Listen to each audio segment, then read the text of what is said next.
we can roll this.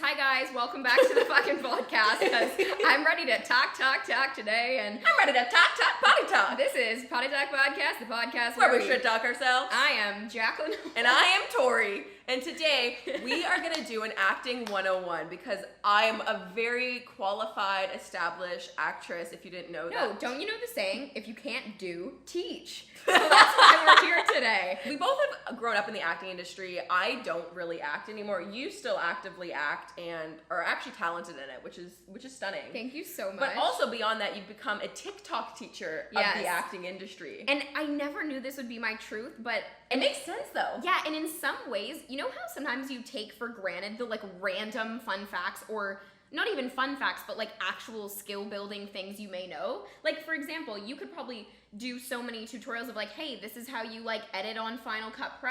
That you don't even think twice about. Even think twice because you're like, oh, everyone knows this, but then really 600,000 people absolutely don't know this. Well, even when you were talking about, oh, these are called sides, you're so right. Not a lot of people would even know that means a script. Right. Well, I was thinking back to like those original lessons when, you know, I was 12 or 13, and those just random facts, you're like, wait, what? Like dailies. Dailies are like when you get sides, when you arrive on set, it's the same script that you're obviously reading when you're at home, but dailies is like the script that's actually getting shot that day. And I remember like being a kid and being like, what? Like, well, just those random what's things. What's also interesting, I feel like, I thought Atmo was a person for like 5 years. You're like, who's Atmo joining the crew? And then I realized it's atmosphere. Yeah. It's interesting though, I feel like the acting industry, especially when I was growing up, so for a bit of context, so I got into the acting industry when I was super young. I was 6 years old, and I pretty much did it up until I would say I was 16, 17, and I just haven't really done it anymore. But growing up at that time, especially, that would have been, what year would it have been 2000, when I was 6 years old? Like 2004-ish? Guess so, yeah.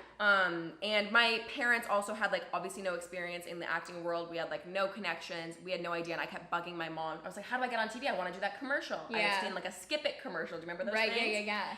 And my mom was like, my mom knew about it. Like she had taken like drama in university and stuff as some extracurriculars and stuff, but she didn't know the acting industry. Yeah. We grew up about an hour and a half outside of Toronto, so she's like, I know you would have to go to the city, but like didn't know what was up. Right. So she was kind of hesitant at first and hoping I would kind of forget about it. And not that she didn't want to like help me fulfill my passion, but she's like, that's a big beast. It's not just like a fun little extracurricular. It's a serious job. Like it's a lot of time. She like knew all the time on the parents' behalf too. Totally, a lot of driving, commuting, and also just like knew the seriousness and like how hard the industry is. Of course. So, you know, a six-year-old wants to do everything. Yeah. Like you don't necessarily get them a pony when they say you want a pony. For sure. So I think she had kind of waited 6 months. She was like, hey, if by the summer you still want to do it, we'll have a bit more time, then you can kind of look into it. So I guess, I don't really even remember this. I remember the commercial, like it triggering, I can actually think of that moment. I don't remember like stewing over it over months. Right. But apparently the first week of summer vacation, I came down one morning from waking up. I was like, Mom, where's my agent? Why didn't you get me an agent? You promised me you would get me an agent. Like, what a diva. Oh my goodness. And then my mom was like, oh my God, she'd kind of forget about that one. Right. And then she was like, okay, if you really want to do it, we'll like do some research, find some agents, sent out. I had like my grade 1 school photo. Wow. And back in that day, like it was kind of when faxing was a thing, but like even so, like emails weren't the thing. Like we had to manually like lick, I remember this, like laying it all out on our kitchen island, making probably like 50, 55 like envelopes, like, hi, this is Jaclyn Forbes, she's this old, like, and sending out our photo and mailing it in the mail. Wow. And then probably of like those 55 like envelopes we had sent out, we probably heard back from maybe about 10, but we had like maybe a top 5, or like, oh, these are the top 5 we were really interested in. Yeah. So we took some meetings with them. And, you know, when you're 6 years old, they don't make you prepare like super big monologues. I obviously had no resume or any experience. So I remember my first agent, God bless, her name was Margot Lane. Yeah. And great name. Margot Lane talent. Margot.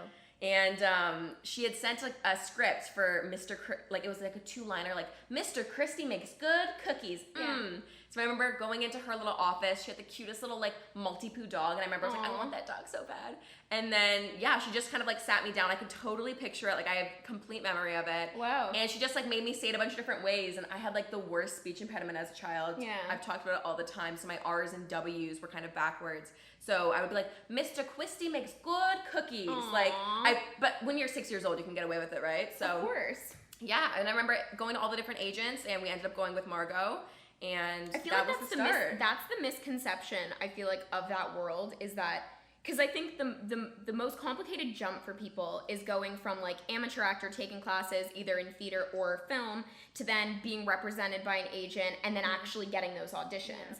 And I feel like the confusion there is that people are like soughting after you, which like I was discovered, but a lot of people For me, are that not. was the case. A lot of people are not. They're doing what you're doing, which is sending out cold emails and sending out photos and pitching themselves. And the to reality these is, agents. the older you get, and the more tough it gets. Exactly, because you have no resume and you're expected to have some experience. Of course. So I was just lucky that it happened to be when I was super young. Yeah. And also the reality is too, it needs to be a fit on both ends. It's not just any agent that says yes you want to sign with. Like of course it has to be someone that you trust and of course you get each other. So it just as much as they're picking you, you need to be picking them. 100%. And I had dove into this slightly in a TikTok video, but I did start out in the theater world, and then basically my agent, who's still my agent today, just happened to be in the audience because a lot of the people at that school were on Degrassi, so he represented a lot of them.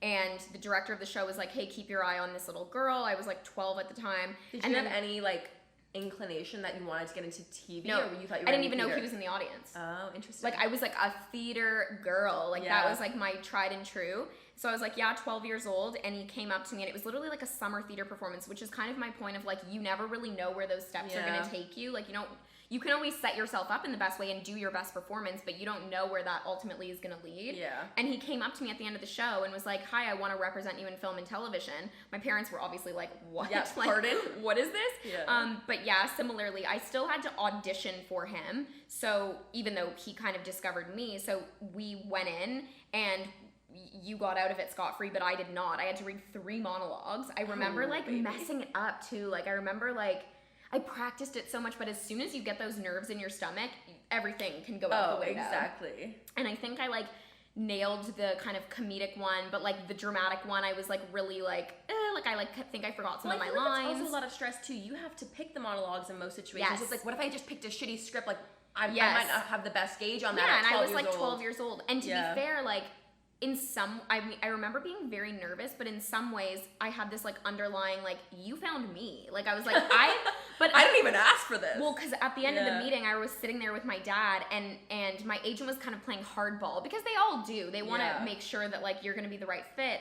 And he was kind of teetering and tottering about my talent and whatever. So my dad just stood up. He's like, thanks so much for your time. We'll head out then. Because my dad was like, whatever. And my dad is a businessman, and he's not here to not play hardball back. So we stood up to leave. And then my agent was like, oh no, well that doesn't mean I don't want to represent her, da da da. And then he signed me on the spot. So my dad totally played it out for me. Sealed the deal. My dad totally sealed the deal. But I couldn't imagine.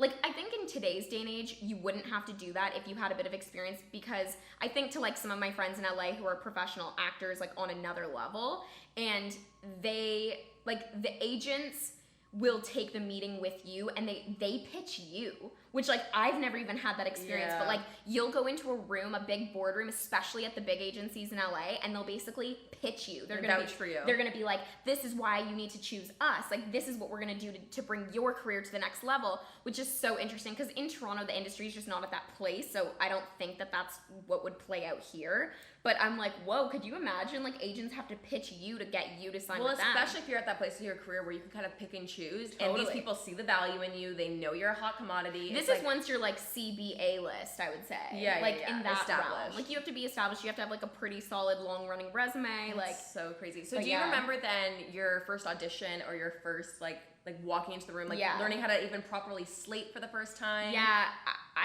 So right away, when my agent signed me, he was like, okay, you're a theater girl. You need to go take some film and television classes. Right.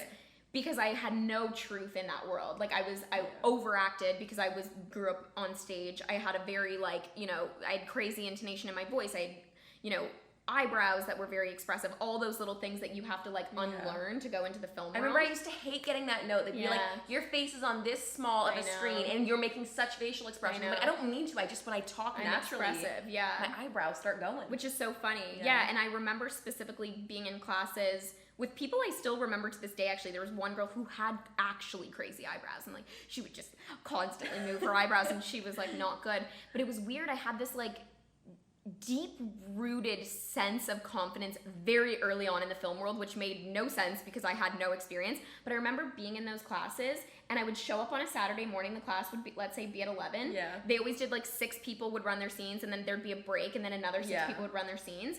I would learn my sides and my scenes on the break. I would go in the back corner because I like didn't want to put in the extra work and learn it earlier, and I would like nail it every time. And I was just like, and maybe the memorization early on was just already there. I think also that speaks to not overthinking it, because a lot of people will get so in their head about it, and then like maybe you end up saying your lines, you're like, hello, and like doing too much to it. And sometimes it's a bit better to be like a bit fresh and a bit cold off the script. Totally. And I feel like that helped me a bit. And also just that like maybe sense of a lot of them already didn't, like I was only 12, right? So a lot of that group didn't have representation. They wanted an agent. So I had this like sense of leg upness. Like I was like, I've got an agent, I can memorize things, like, so I got this. That like blind confidence in life, I think helped me, because I would go into auditions and I would just like, and my parents had great advice early on. They're like, do the auditions until you're not having fun anymore. If you're not having fun, it's not worth it, because 90% of this job is auditioning.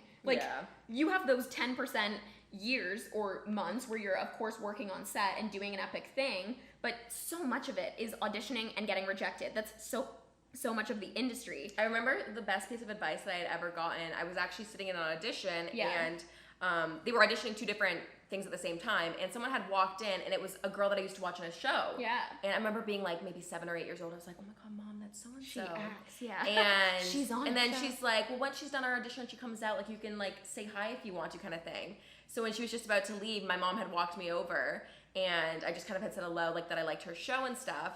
And then I remember she gave me the best piece of advice, and that I would always kind of like go back to. And she's like, you're gonna get 50 no's before you get 1 yes. So it's that 51st audition, just push through to that kind of thing.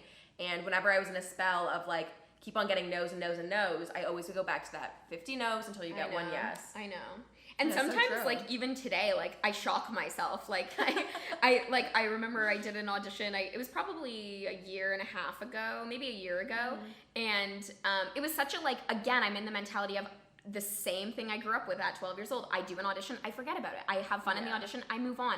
If you sit there and you're like, when am I gonna get a call from casting? When am I gonna book this? You're gonna get stuck in a tizzy, and you're never gonna like get over it. So I truly, even to this day, I do auditions and I legitimately forget about it. That's like, one thing I think about that I'm so grateful for growing up in the acting industry, is that I feel like I'm so good with not only like rejection, because yes, that's a huge part of it, but the like release. You can put all of your effort, and then you just have to go, okay, and forget about it, moving on. I know, and now it's over. And I remember getting an email from my agent, like a booking email. Like they'll call, or I mean they'll call when you're getting a lead role. They'll send an email when you're getting like a random role. But I got an email, and she's like, hey, like booking for this role, and I barely remembered auditioning for it. Like, what is this? Yeah, and so sometimes I still like freak myself out, and I'm like, oh, I didn't realize I actually do have talent. That's amazing. So well, it was so interesting. I think there is a beauty, especially being that like confident 12-year-old who felt like they knew their shit, and that does change your whole attitude walking into an audition. And I feel like if I actually look back, and especially when I was younger, like my mom would always like be very like same kind of thing after every audition. Every time we'd be driving back home on those 2-hour car rides, there and back, she would just be like, "You're having fun. You still love this kind of thing." Like she was so good in that way, and I'm so grateful, because especially not like stage. I would hear so many stories of like of kids or parents like using their kids' money and like so sad. Just all of these like sketchy situations. And I'm so glad that my parents were so level-headed, and for having like no experience, like they just. I remember they used to actually have these books that they would read, like Acting 101, like for parents, because like they literally had no idea. And then also working to become an actor apprentice at the time, and then becoming actra, like we had to learn everything, and we didn't know literally anyone else in the industry at that time. And, did you become a member of the union pretty quickly? Yeah, at the time I think though. I think so. For context, there's like a union in Canada called ACTRA, which hilariously on TikTok I haven't been smart in the sense that this is a global community, and I've been speaking to Canadian rules. So in Canada, if you're an actor member, you'll get paid, I think it's like $50 or something for a callback, your like second callback or something, which is absolutely true. Like I've been paid for many callbacks.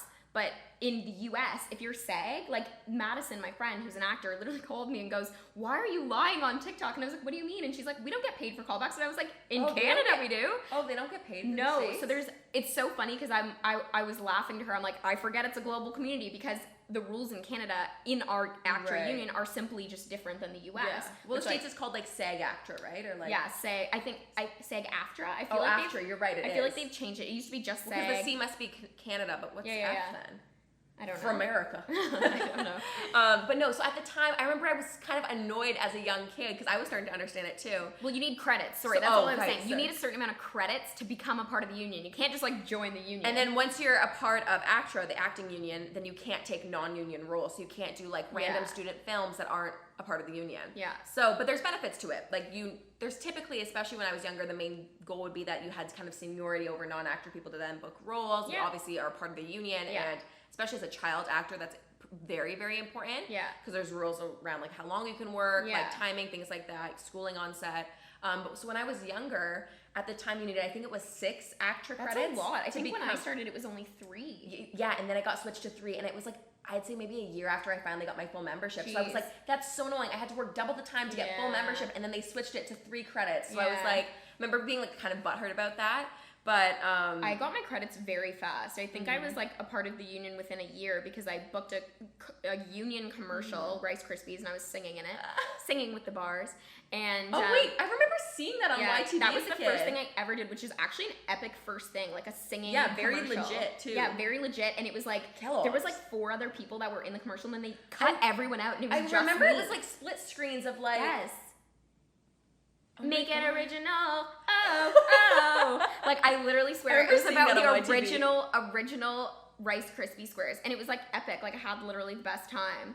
And then I booked a movie which was actually Julia Roberts' film, so like that was dope. She was a producer on the film, and so it was you were on proper productions. And the first one I booked premiered at Tribeca. I got to go to New York. And I only had like 5 lines in the whole script, but I felt like a rock star. So what would have this been then from you getting scouted basically at your... I was like 13 now. So, okay, within a year this was like changed it. That's crazy. Probably within 6 months I booked something. It was like fast. I booked that commercial right away. Then I booked the Tribeca film. And then I booked the Hallmark movie, the Christmas movie. So like right away it was like that's pretty amazing. Yeah, no, I had started off, I remember, it was actually my second or third audition actually that I had booked. It was a commercial, and it was actually for the Yonge Street Mission, which it was an interesting commercial, and I remember everyone on set was so nice. Again, I feel like I've got such great memory. Like I can That's nice that even though you were young, you remember picture the entire day. Yeah. And it was like very like heavy and serious commercial, and the concept was that my mother in the commercial was had drug problems, right, and was basically shooting up in the scene. And then she kind of closed the mirror, and then you see me in the reflection, this little 6-year-old with like big eyes, like looking sad. And it was like Haley never wanted to play doctor. She had seen what drugs had done to her mother. And so it was like quite an intense like little scene. And then we also had like a little like print ad photo shoot as well. And I remember everyone on set, since I was the only kid there, like they were treating me like $1 million. And my mom was actually getting uncomfortable with it to the point because they'd be like, "Jaclyn, we just made you a grilled cheese. Here, do you want little Smarties?" And like my mom's like, "Hey, stop like overdoing it." Like they were like, it was almost too much. But I remember that like when like it must have been like 2 or 3 o'clock when they come around with afternoon snacks, the craft services, which is like the food service. They came out with like this candy tray, and as a 6-year-old, the concept of going to a food truck and you can get whatever food are made like. That was even as a 14-year-old, I loved it. It blew my mind, and it was always the most exciting thing, like getting wardrobe and like getting to get done up. And I remember they kind of like had dirtied me up a little bit, and so it was so fun, and it was such a great experience, and everyone was so lovely. And again, I remember after that, my mom was like, "Hey, so this is it. Do you like that?" Because my mom's like, "It's a lot of waiting," and the reality is, it's like, yeah, you're sitting on set waiting for your name to be called. The quote is, "Hurry up and wait," because you're like rushing hair and makeup, changing, and then you're waiting for camera. And honestly, and like the first moment on from when I started doing auditions to, even being on set for the first time, like I loved it. And still to this day, auditioning is not my favorite part of it, being on set though is like, I know. I don't even know how to explain it. It kind of like feels like home, and I am so grateful for it. It's like all working towards a common goal. I know. There's something very special about it. And I think it really honestly taught me a lot of great like foundational life skills, and I always took it very seriously. And I remember being so frustrated when I would be on other, sets, and there'd be a lot of kids, and kids would be, I mean, you know what, like 8-year-old kids are like, or whatever. But I mean, not to like toot my own horn, I was never like that. But I always understood like the gravity of the situation. Job, and there have been many situations, whether it was, like little roles I did or commercials where there have been kids kind of acting out or being annoying, and they have been like, okay, let's pull Jaclyn that she knows what she's doing, / like just from being a good kid. And I don't think you really see the value of that. I mean, at the time I like knew my mom would say, be good, like be behaved, like, but looking back, I'm so grateful for, I agree. Again, just having that like level of professionalism as a kid. Yeah. On the flip side though, in some ways, I do think if I actually can be super critical, in some ways I almost think, not that I took it too seriously, but even when I was, say, I was working as a series regular on a TV show for a few years, and I would have been maybe grade 6 at that time. So I would always like never want to like, not like joke around, but I didn't want to like overstep ever. So I was always super friendly with all the kids on set. We would all be having the best time, but when it like was time to call action or we'd be actually on set, I didn't want to like overstep or be too like, not buddy, but I always like kept it professional. Interesting. Which in some ways it's a good thing. It is. It's good and bad, but then I would always get frustrated when I would see these kids who would be ill behaved and they would always come back and like book another role because they were so out there and like were so memorable because they were so bad, but they could whatever get the shot on camera even though they were ill behaved outside. Do you know what I'm saying? Yeah. So I don't know. Not that I would regret or change anything, but it is always interesting. I'm like, oh, I was almost maybe like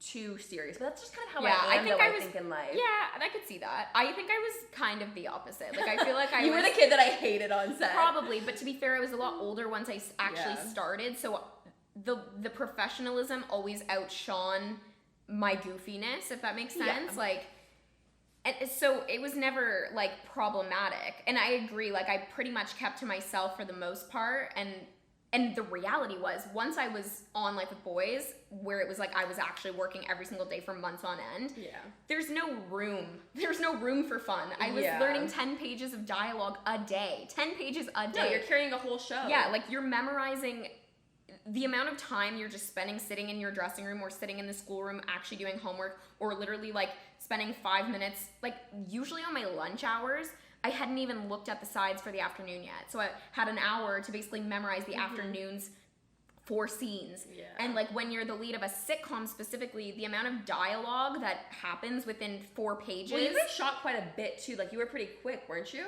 That's what I'm saying. 10 pages a day we shot, which is insane. So we have 3 days for an episode. An episode is typically 30 to 35 pages.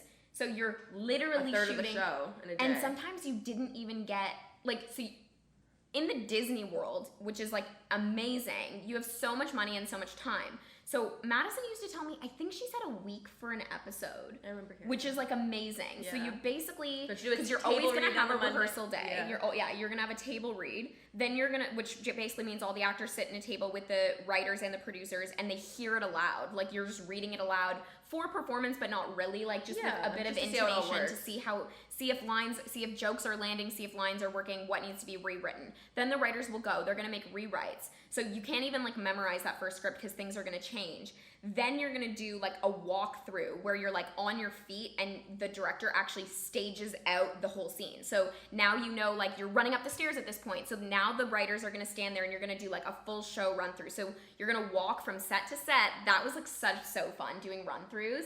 So you get to basically sit there and the director all day, you're going to work through the set. Then at like 4 o'clock, the showrunners and the writers are going to come and watch you do this run through. So you still are not off book. So you're holding your script and you still run through all the scenes, but you're now like actually on set and doing the movement that would actually happen. Then they rewrite again. This is crazy. So by the time you're showing up to that second day of work where you're actually shooting, you're getting sides at probably 7 in the morning with all the rewrites. Mm-hmm. That's crazy. So you're literally memorizing on the spot. Like, I feel like that's the biggest misconception of the job is like, you have to be stellar at memorizing sides. I think the beauty of that kind of setup though is that you really have time to kind of like marinate in the script / the story. It's so nice. It's so nice. Yeah. So those days are like, there's so much value in those run-through days because you're so right. Not only are you getting a rapport with those day players, so let's say it's like a boyfriend that's only in this one you don't episode. know them. You're just meeting them for the first time. You need that like day of like just literally playing around Totally. and running through the scenes and kind of going through the action of the scene to make sense of it. I remember getting a lot of value out of those days. And of course for memorization as well, because you're just playing with the script all day. But it's so crazy. It's like, 3 days, you'll shoot for those next 2 days. Again, rewrites will happen on the fly. Like, a writer will run onto set as you're in the middle of the scene and just say, hey, can you throw in this line instead? And you just have to kind of, like, figure that out.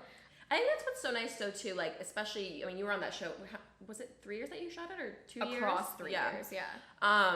Whereas, like, the crew, for the most part, stays the same. You get to know them. You have that rapport and relationship. They see your strong suits. They have that trust to let you kind of play around with things. Like, Totally. That's so nice versus just being, on set for 1 or 2 days. Yeah. You get that actual, like, full experience and get to play around with it properly. But then on the flip side is that you have all this back-to-back stress. It also made me realize that memorization is such a muscle. Oh, yeah. And I feel like people don't necessarily use that muscle very often, especially if you're not in that world. Why would you? Like, okay, you need to remember like what to buy at the grocery store. Yeah, but most likely you have your phones, you can Google. Yeah, it's not 10 pages of straight dialogue constantly. And it's funny because I think as you get older, like I remember some of the older people, like let's say we had like a Santa Claus on set. I remember a very funny day where Santa just could not remember his lines. Oh no! And to be fair, he had sort of that like heartfelt sitcom moment of like, oh, little jaclyn. The Christmas spirit. Yeah, and had sort of a long monologue type thing. And he just could not get it, and it was in our bloopers of that season at our wrap party because he basically started like swearing, but the little boy was like sitting on his lap and he's like, shit diggity, I can't remember the line. Like it was just so funny. So I think it is a muscle and also gets harder as you get older. Like I realized too, like when I was 12, 13, 14, memorizing 10 pages, like it is, I was telling you last week I had to memorize 10 pages for an audition. To be fair, nailed it in the end, but it took me longer to get there. Like I think I worked on it for 4 hours. I completely agree. As a kid, I thought I was a rock star. So my mom could hand me the script for an audition I would have. And I don't know necessarily how it is for kids nowadays. I'm sure it's quite a quick turnaround. But especially back in that day, like and this is like kind of before cell phones were a thing. Like we would get a call from our agent at like 6 p.m. the night before. Be the next day. And it would be the next day at like 4 o'clock. So I'd have to get pulled out of school. I know. And then memorize it and still like, and it was quite And I don't know how I did that either. Like thinking back, being in school all day and my parents would just pull me out at 3 o'clock. Same. And then I would go to the audition. But what's so interesting is like now I would feel like I need the whole day to of prep calm, for it. the whole day to get ready, the whole day to look good, the whole day to feel in a calm spirit and then go. I know. And even still 3 years ago, I think back, I would like write exams and then show up on set. Like I would like run to a lecture and then go to an audition. And that's crazy that you did it throughout university. I think that's very well, in my first year of university is when I was on The Other Kingdom, and it was the first time where I started to struggle because for a long time I obviously was choosing acting over school. Yeah. Clearly, I was basically out of high school. But then in university, I was thinking, oh no, like I actually really care about this. Because at one point I was gonna miss an exam that I think was like 15% of my grade, and my prof was not gonna let me make it up. I had like written an email and I had asked for like basically special treatment, which he was not going to honor. Which honestly rude because it was like a music and it was a music exam. So I was like, dude, like you're in the creative industry, you should understand this, and he was not understanding. That's what I was honestly not impressed with. I mean, not necessarily Ryerson, because that was actually my top choice school that I was supposed to go to. But a lot of I went to Ryerson. They were not flexible with it. But no, they were the most flexible out of all the other schools, though, because my mom, is like very extensive, helped me so much with trying to figure out what to do for post-secondary. Right. At that time, I was like 16, still thinking I was going to be doing acting full-time. And a lot of these drama programs or more creative programs didn't support you, like leaving for auditions, which I found that so backwards, because it's like, then what am I working for 4 years if I'm saying no to these opportunities now? And so I get it, but it's like, you're the type of student, I'm the type of student, we're very type A. We would still get our shit done and do it well. But like just that little bit of leeway. It was literally the only time in my entire career where I had to, and I was lucky, the producer of The Other Kingdom actually was the producer of Life with Boys. So I had a very long-standing relationship with the executive team. And I was like, guys, I would never normally ask this, but like, can you move my scenes to the morning so that I can go and write this exam? And they did, which was like insane. Like in theory, the fact that I even asked for that that's super sweet, is crazy because But you know your show place. business waits for no one. But no, it was the one and Yeah. only time I think in my entire career where I was like, this is 15% of my grade, can I play? And which in the grand scheme, clearly You still didn't matter. But it's funny that I was in the headspace of like, both these things matter to me. And that's when I really started to struggle because I was on set so much and then I was trying to make university work and I was like, Well, first year's hard too because you're also like navigating like your footing in university for the first time. Maybe it was second year. I don't know if it was first year or second year. I'd have to go back and look at the timeline. But yeah, like still though, I was like not like if I was in fourth year, I would have been like, bye. Like I'll be taking the job. Like I don't care. Yeah. But I think I was still pretty invested at that point in terms of like getting my grades high and. Well, that actually speaks to the idea that I wanted to talk about because especially growing up when I was, you know, in like elementary school and kids would ask and especially I also came from a small town and I didn't really, not that I would like keep it a secret, like my friends knew what was up, but I also like wouldn't be in class like, guys, I'm leaving early because I have an audition for this TV, like I wouldn't do that. I wasn't like that either. And like my close friends knew, but that was it. But there was like I think a bit of mystery maybe around the general kids because I didn't talk about it, but no one would ask. If someone would ask me, I would have said it, Right. but no one would ask and I wouldn't say anything. And I think that's honestly best, especially because I hear stories in hindsight where kids would be like, oh, I got made fun of or I got bullied, but then in the same breath, I mean, not that you ever can condone bullying, but in some ways, I think a lot of kids would advertise it or like use it as a thing. And I'm like, that's not the move though. Like you've got to be humble about your experiences. It wasn't until it got so much in people's faces that I couldn't deny it totally. anymore When than you're that on- it would become a topic of conversation. Like I remember going to schools in high school and people trying to get me to like drink or like get photos with me. Just to like and do that's dirty. when I was like very anti the party. I was like not down.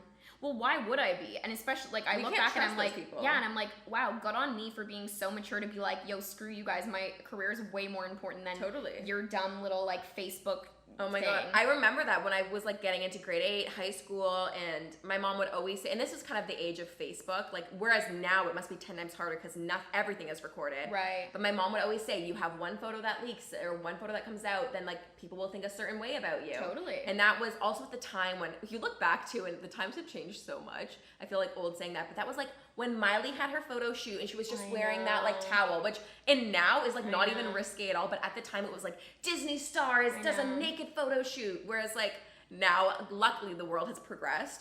But I remember my mom having those conversations being like, hey, is it worth it? Is your career, which you spend so much time and you're, you know, 4 or 5 days a week driving to Toronto learning this shit, is it worth it for one photo of you, you know, holding a bottle of alcohol or doing something like, and I took it very seriously, and that's why I was that way. And I was like, nope, not worth it. Like, work comes first. And again, maybe that just goes back to like our type A personalities or like that professionalism of like, yeah, we don't want to let ourselves down and we don't want to let other people down.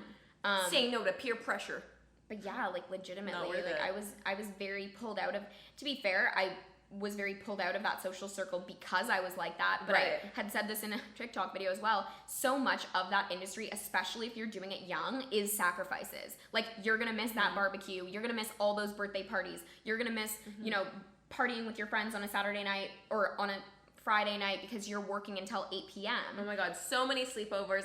And my friends actually knew, and they were honestly super understanding, but it would always be like, oh, hey, my birthday party's this day. I'm like, okay, I would love to go, but I won't know until the night before for sure if I can go. I know. And like that, it's kind of hard growing up. I'm lucky that all my friends like totally understood it. Yeah. But I would always be like 1 foot in, 1 foot out, because it was like, you guys all know work comes first. And even I was lucky. I mean, even to this day, we're still like that. It's like, bro, I'll be at your birthday, but if I book a role or if I like get called to go to New York for Fashion Week, like I'm gonna be there. Totally. Yeah. But that's also, I think, an understanding. It's like, we are at that phase in our life, and even when you're younger, like if work is the priority, then it's the priority. And I don't take personal offense if you have a work obligation. Like that's neither.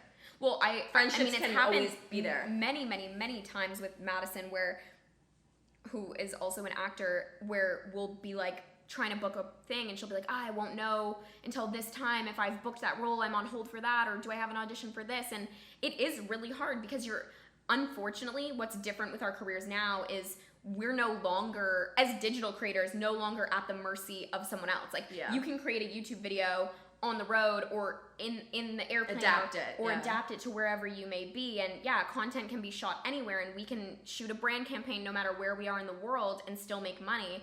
But the difference with the acting world is we are completely at the mercy of casting, of production, of on hold for this, but you need to be here for this. It's like we have no control. Totally. And that's what I think. I mean, I get this question sometimes in my DMs. People will ask, yeah, they're like, well, why don't you do it anymore? And it's actually so interesting. So I had always had the intention to start a YouTube channel, like while I was acting too. Like I grew up watching YouTube. I just wanted to do it for fun. Yeah. And at the time, this is like when like if actors didn't even have like YouTube channels, like that was weird, and like it was kind of seen as like a bad thing in the industry. And again, I wasn't even at the point, like I was not this established like A-list actor by any means, but I was also like, oh my god, is my agent gonna like see these things, or like, oh my god, like what? Right.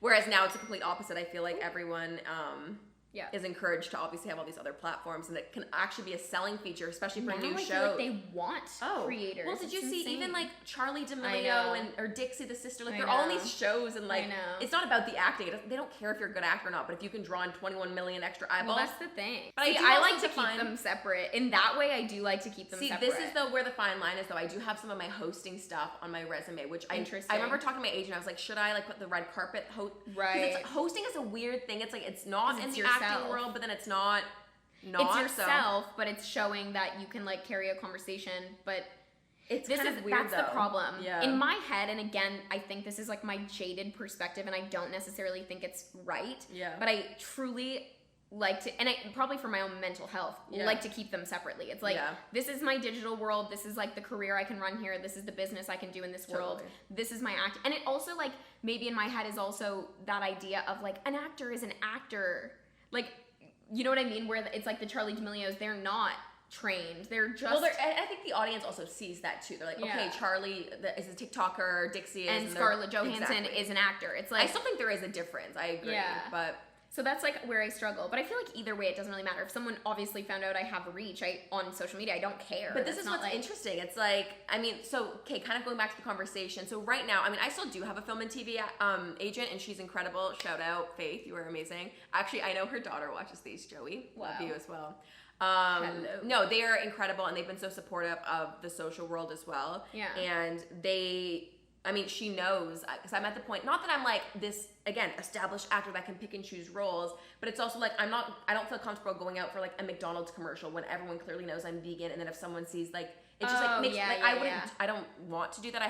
It's also not creatively fulfilling. I mean, I'm not at the point that I'm 100% reliant on acting to pay my bills, so I would only want to do roles, be in actual acting roles that are creatively fulfilling and have value to me personally. Like it's fully for the heart and the love of it. Totally. So I had that conversation, and I was like, yo, like if there's I probably did say that to her. Yo, if there's a role that you think I'm a perfect fit for that makes sense, like I 200% would love to audition for that. Yeah. And it's come to the point where, I mean, I was so used to auditioning 5 times a week for everyone's sister's brother, commercial, this role, like all these amazing roles growing up as a kid, and that was my standard. Whereas now I'm rarely going out for auditions, but the value that I see is now I'll go out for maybe a handful of auditions, but then 3 out of 5 of them I put on hold for, because it's like I know I was a good fit for that. You're like, I'm perfect for this. Exactly. Yeah. So for me right now, because I am so focused on YouTube and that is where I'm spending majority of my time, I'm comfortable with that, but I'm also very aware that these industries are blending, and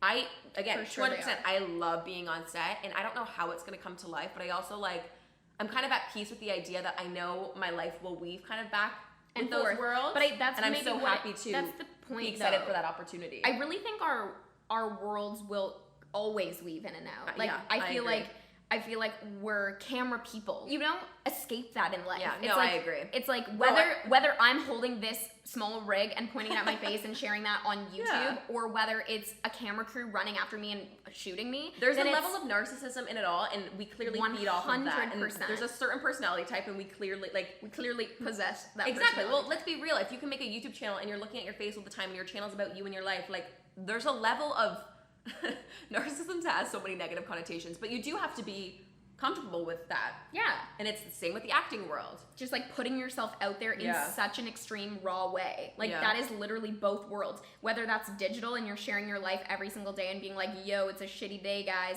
Or being an actor and tapping into those really emotional things that you have to pull out in your scene. Totally. It's like no matter what, you're being this like kind of raw like sponge and sharing that with the world. You know what's so funny? Oh my god, this just made me think of this. So I remember growing up, and when I was younger, I didn't have like Family Channel up until I was like in grade 5. I don't know. That was a weird situation. I think that says a lot about you as a person. I came from a small town. I don't think we could like get the station. I don't know how that worked. I'm just kidding. So we only had like YTV growing up, and I remember these commercials on YTV. So I was just starring in your life every day. Unfortunately, Rice Krispie commercial. It was before, but actually no, I definitely did see that Rice Krispie commercial. Was it like when it was a contest? I remember there was this one Rice Krispie commercial, and it was like the 3 people singing, but it was like the characters, like the cartoons. Was that one?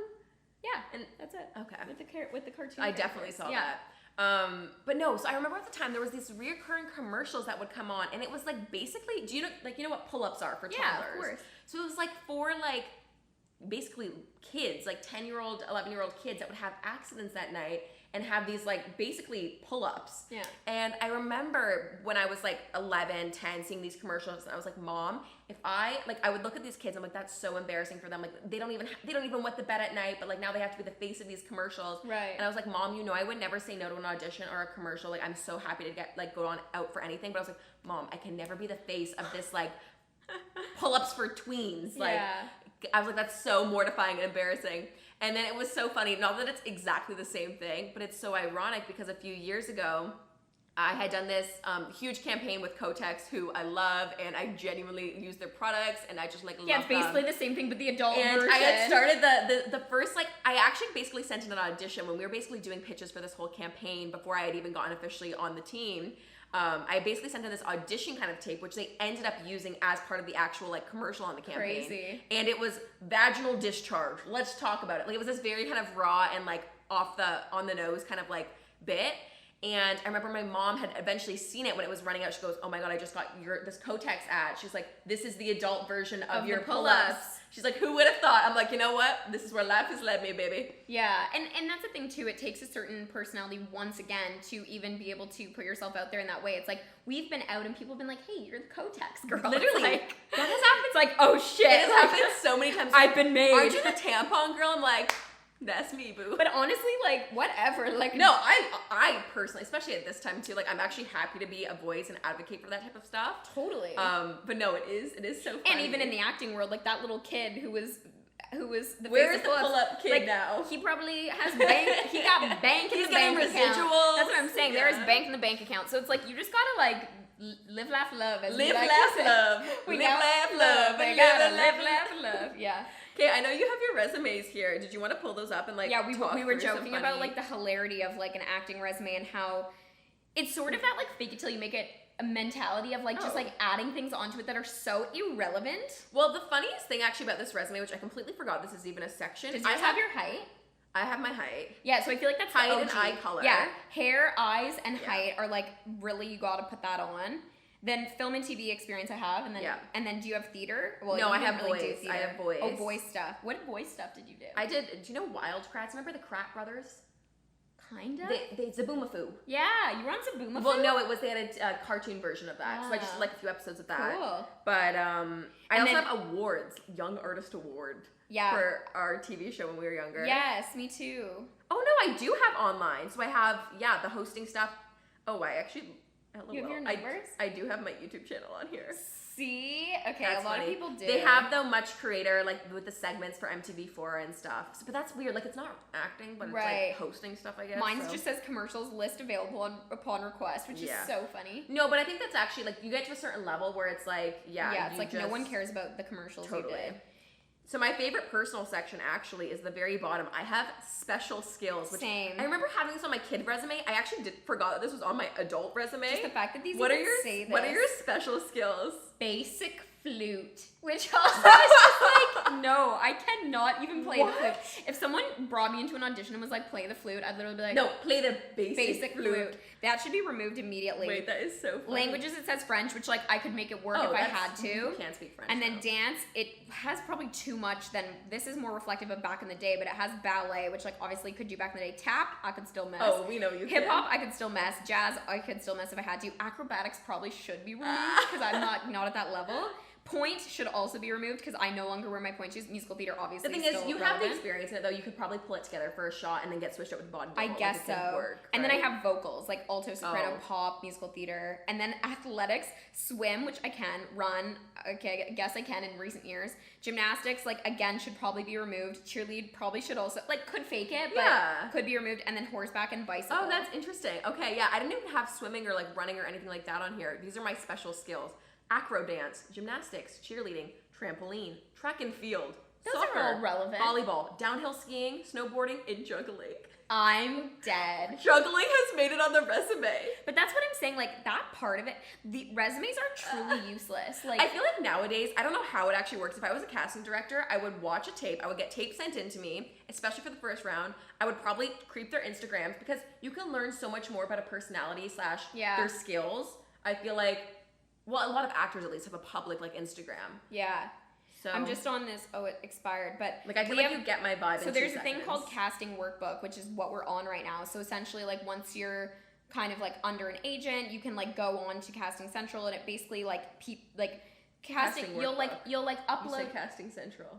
Oh, casting workbook. Casting workbook. You'll basically like upload your agent will upload your like self tapes, they'll upload your resume, they'll upload your photos. Submit for auditions? Yes, now it's casting workbook. Okay. So literally like all my self tapes go through here. There. I think they're probably on here. Oh, that's too funny.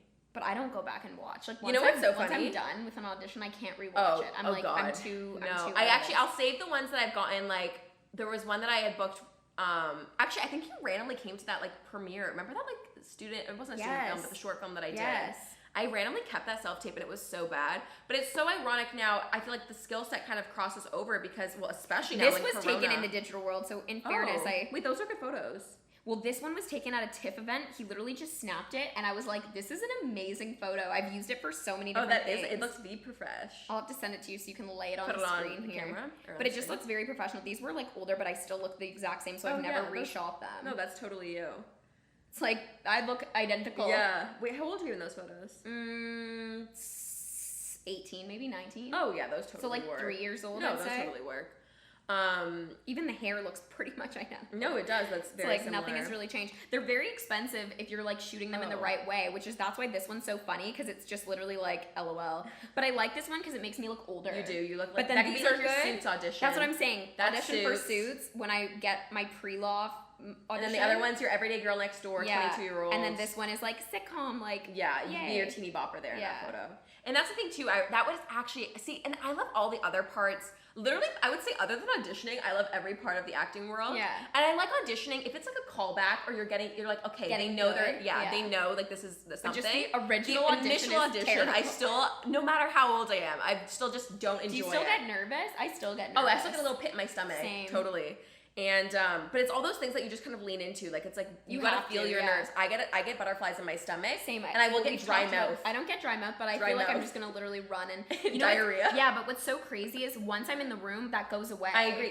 It's like when you're a dancer. As soon as you get on stage and hit that first mark, the same thing. You totally lose it. It's very rare nowadays. Oh, this is what I was gonna tell you about my first audition. So. Did you, as a kid, bring your script sides into your auditions? Okay, so my first audition, like this just goes back to my like non-experience. I walked in with my like sides, and I think I like messed up the lines, and I started like reading the lines, and like it was not good. But I was obviously super nervous and like not ideal. But then this is a very interesting argument. You will meet a lot of actors that will always bring their sides into the audition. Now I would. If I'm going in an audition and I have like 5 pages and there's gonna be parts where they're like, hey, let's do it again. Can you do this part? Like I'll look at the script, take a moment. So interesting. I like having it there, but I won't hold them when I do my audition, but I'll bring them in. Okay, so I still to this day have never, like, I really? don't bring sides in. No. Have you been traumatized from this first audition? No, but if I ever do forget a line, like, I know my best practices now, I just say line, and if they need to go from the top, I'll say, let's go from the top. And that was even one of my tips on TikTok. Like, I don't apologize for messing up a line. I will just take a breath and I'll say line. Yeah. They'll read it to me. The reader will tell me. Or if if I'm really lost, and I'll just say, let's take it from the top. No one cares. Oh. Like, you're human. You're The going to do it reality again. is you have to change your mindset. When I was younger, I used to kind of think, well, I would go into it. This is something actually, if there's a piece of advice, when I was younger, I would go in wanting to be liked instead of just being a good actor. I'm like, how can I make them like me? And so I would have all these like casting agents and people that like would be like, oh my God, Jaclyn, so nice to see you. What's been going on? And like, I would be too much. In that sense, I would be a kid, but like I would go and try to win over the room with my personality versus just being a good actor. Let me do my job and then blow them away with that. Yeah. So blow them away. I mean, I don't know if I could have done that. But no, so that was an interesting like mindset shift when I got older, being like, oh, I don't care. Like they don't need to like me at all. I just need to make their job easy and be good at my job. 100%. And so that was an interesting shift. But that's the thing too. You also have to realize they want you to do well. Yeah, everyone. You can't wants go you to in do well. thinking, oh my God, they want me to. They don't like me. Like, But I remember meeting these guys. Like, specifically guys, I feel like, can get away with this, which is kind of funny, but I've a few guy friends that I have that are actors have told me this, that they'll always bring their sides into the audition. and read them half the time. Yes, because they're saying, once you book me, I'll be better. That's a classic. They're literally just honestly, being like, you're getting a taste of me, and once you book me, you're gonna see the best. honestly, growing up as well, Which there would be. It's not like that. I was like, I'm gonna be my very best in the audition and just do what I can. There was so many times too, and this was again, I had the perspective still as like an 11-year-old or 10-year-old. I would be sitting in these acting classes, and there would be maybe two. And this is the classic thing with acting. There's 2 guys for every 10 girls. Yeah. It's very disproportionate in that way. And I remember this one specific class, all of us girls, you know, fairly well behaved. I would think myself especially, I would be extra well behaved, always very prepared, knew my stuff. Totally. And these kids were shit disturbers in the class, never knew their lines, whatever. And then what do you know, this cast, and this was like one of those acting classes where it was like casting agent sits in to like get a feel for them. What do you know, the following year that casting agent books that annoying shit disturber kid in like 10 roles. And you're like, and I know it's not, and that's what's frustrating with the acting industry. As much as I love it and I'm so grateful for growing up in it, the one thing that I always was frustrated with, it's like they don't care if you're a good worker, they don't care if you're professional, they don't care if you're perfect at the role, you can be the best actor. Yeah. There are so many other variables that are out of your control, so sometimes it's a hard pill to swallow when you're like, I am doing my best, there's nothing else I can do. Yeah. And it's hard to just let go of that control and go, now it's in someone else's hands. Yeah, or people that are like terrible at memorizing lines and like so unprofessional on set, but then they just happen to get that one take, and then on screen they look amazing. Well, that's the thing. And you're like, wait, I was know. there when this was being filmed. Like, the editing has made you look amazing, but you're not a good actor. It's like, it's hilarious. No, exactly. Well, maybe we should do roses and thorns, but in the vein of the industry. Okay. Ooh, a thorn is fax machines. Back in the day, they would have to fax over sides, and we would have our own fax machine. And just like the whole concept of fax machines is just shocking to me. So I'm kind of glad those are archaic. A rose is, I'm actually really great. I feel like I say this all the time, but like I'm really grateful for all the experiences with my mom. I feel like we really got to bond. Like my dad, especially when I was working on the show, like my dad would take me on days that my mom couldn't, but my mom had a bit more flexibility with her job. Yeah. And there are so many memories of us just like giggling. Like we had 2-hour car rides there and back, so Super 4 hours fun, of just like pure mom-daughter time. And Cute. we like, I feel like got so close because of that, like more close than normal. Yeah. So I'm very grateful for all of those memories growing up. And she would even do things like we'd be driving, you know, it would be near Distillery District, and we'd stop and get a gelato and like have those cute little moments. So I'm very grateful for all of that. Yeah. And like all the sacrifices that my whole family really had to make. Yeah. Another rose is, you know what, I have to say, like so when I was doing Dino Dan, all the kids, we honestly had such a fun time, and I still keep in touch with some of them now, and I feel like lucky to have like a great experience like that. Totally. And something I'm looking forward to is seeing how the acting world and digital world continue to interweave. Evolve. Yeah. I agree. I guess the thorn for me would be like waiting on the industry to change. Like whoa, there's a heart in the sky. Do you see that? A heart? Like a heart. Do you see that? Right in front. It's kind of like in the dash. clouds, you mean? Yeah, in the clouds. It kind of is moving now, but it was like a perfect heart 2 minutes ago. I don't, but okay. Wow, that was so cute. Aww. The clouds are very like floofy right now. I think like a part of the thorn for me in current times, if I were to be like more, you know, critical about the whole thing, is like waiting for those roles again. It's like I feel like at least I'm in such an in-between of like, you know, I auditioned for a 15-year-old last week, and like, yeah, I can tap into that and I can play young, and I love doing that. But part of me is like, I think I'd be like amazing on like a Grey's Anatomy. Like I'm great at memorizing weird words. I can like be a doctor. I could be a lawyer. Like, but I'm just not there yet. Like when I'm 28, that could be a great fit. I have to say, yeah, something about the acting world has always made me feel like I'm not the right age. I was either too young and then or too old. Exactly. And now I'm like, I could probably just like be on Degrassi, but Degrassi's canceled. It's like you finally get to the point where you're looking old enough to be on a certain show, and then it just is. It's hard finding that like rhythm. Yeah. So I guess like that's my thorn, is like knowing where you fit in it. And I'm at a stage where it's like, okay, let's just create our own rules then. Let's write our own scripts and write our, like, be a Mindy Kaling, be a whatever. Well, that's what I think though. It is kind of hard because I also think from an agent perspective, like someone, I mean, I feel like you can play younger. I mean, I don't think I can play that. You could definitely play younger than I could. And you're also like short and petite. And I've always kind of looked at it from an outward perspective. It's like, yeah, like what would I fit into? And I don't actually think I don't look old enough to play like these mature, like mid-20s roles. Maybe I could get away with playing like a late teenager, but like I'm also almost like I've got such a deep voice. I've got a husky voice. I sound older. Yeah. So it's like I don't even think I do really fit into any of those stereotypical boxes of roles. So it's like I wouldn't cast me in anything right now because what am I? Like I don't know. And that's part of the problem. Again, the thorn of the industry is like it is not just based on talent. It's like all these other little things. No, it's a puzzle. Rose, I guess, would just be like, honestly, like, just, like, hats off to myself. Like, so many sacrifices, so many, like, but so many, that is the most you, Rose. So many, like, hours. Like, so many hours. And it's so interesting, I think, sometimes when or even just, like, sitting in my condo or being grateful for, like, a trip or any of those things. And it's like, well, I got myself here. Like, no one was there being, like, work harder, be better. It was just like I got myself here. Like I did all those hours. I put in the work. It's no easy foot, right? It's just like you got to do it. Totally. That made me think of something too. Because so growing up, I would always be frustrated with. I would make friends in the industry, and they'd be like, oh yeah, so and so like they were friends with the agent, and they got me in, and like, or you hear all these ways that people get to kind of jump over, exactly. Yeah. And I would always be like, shit, like that was so frustrating. Like we knew nothing. Like I had no connections. Had to like learn it all. We didn't know what to even ask a question to. I know. And then it seemed like everyone else had like some easy way or a quick like route or like a fast pass.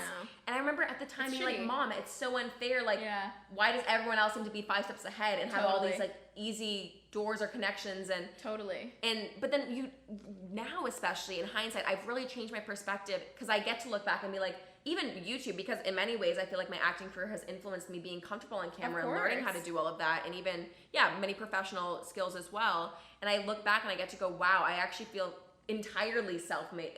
Self-made with an asterisk, because I do also owe it to my parents, because without them growing up, I would have obviously not been able to do anything. Yeah. But I know that I didn't have any connections.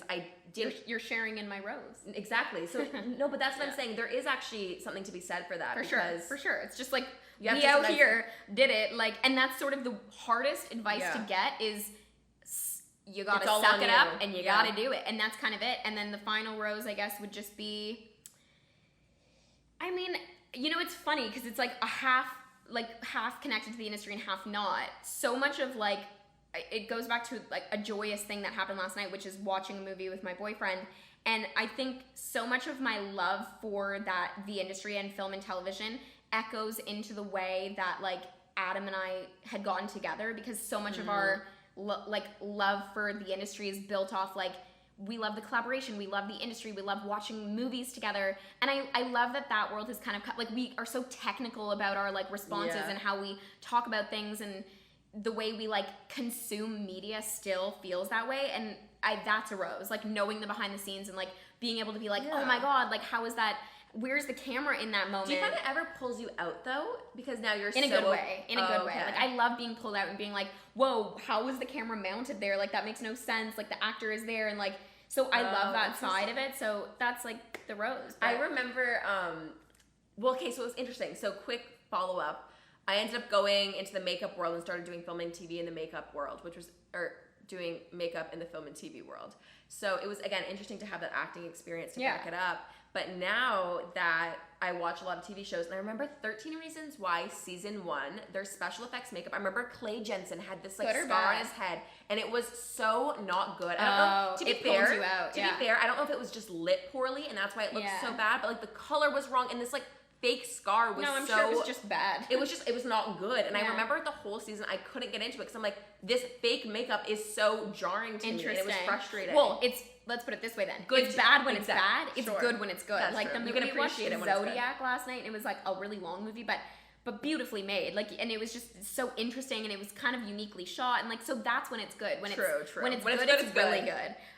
But wow, kind of a long-winded episode. We literally were like, what are we going to talk about today? An hour later.